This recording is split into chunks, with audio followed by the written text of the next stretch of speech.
Monday, March 23rd. Well, we just had a spectacular bear market rally. About 500 points on the Dow, 7% on the S&P, just a massive upswing.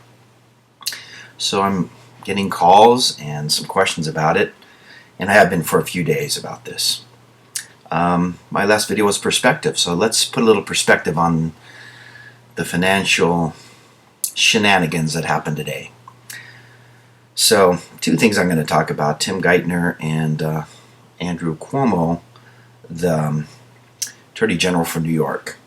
There's been all this fuss about AIG, which, in my estimation, from my perspective, has been absolutely ludicrous and ridiculous. But I'm just going to put some financial perspective on it. I ran my own numbers on this. I'm going to start running a few numbers here and there just to show how asinine this whole thing is. So Cuomo recovered, it looks like he's going to get back $80 million in bonuses from AIG executives and players. $80 million. So let's just round that off to $100 million. $100 million is a tenth of $1 billion.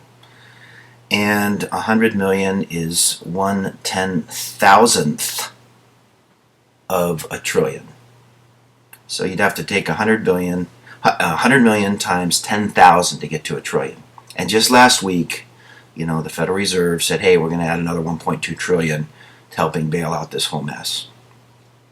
So there's giddiness. You see, I saw the people on Fast Money. They were giving each other pounds, about what's going on, and the giddiness and all that kind of stuff. The big picture, it's interesting to watch some of the bigger thinkers like Bill Gross of PIMCO mentioned also that there's $5 trillion in bad assets with the mortgage mess, and we've only gone through about half of those. But everybody, the way this is supposedly getting fixed, or trying to be fixed, or ameliorated, is with borrowed money. So these are stilts being put up under a system that's collapsing.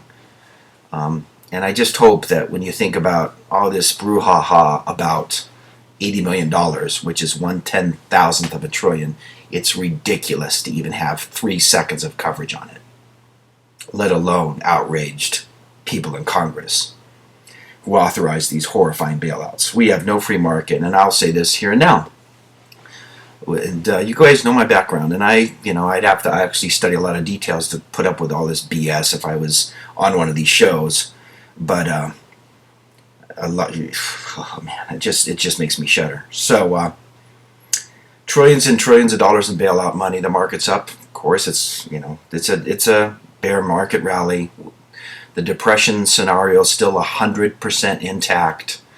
And this is one of those gyrations that actually kind of makes me sick, because the very people that were involved in derivatives, you notice a lot of the masters of the universe, they made a lot of money today. Stocks were up massively, 20-25% on a lot of the iBankers, and 15%, 10% on banks. So many of the people that lost the money in the first place are getting bailed out by you Americans. So a few very rich people got a lot richer today. Yep, and some 401ks probably went up, and people feel a little bit of wealth happening, but it is ephemeral. It is temporary for the small guy. The big guy, yeah, it's ephemeral for them too, just a little bit. Their wealth will last a little bit longer before this total collapse. But the working class American, you got screwed today. And I'll have to go over a lot of periodicals and stuff, which I think I will do, just for the benefit of those people that think they're sophisticated on Wall Street with all these machinations. But American public got screwed today. Bueno, adiós amigos. Chao, nos vemos.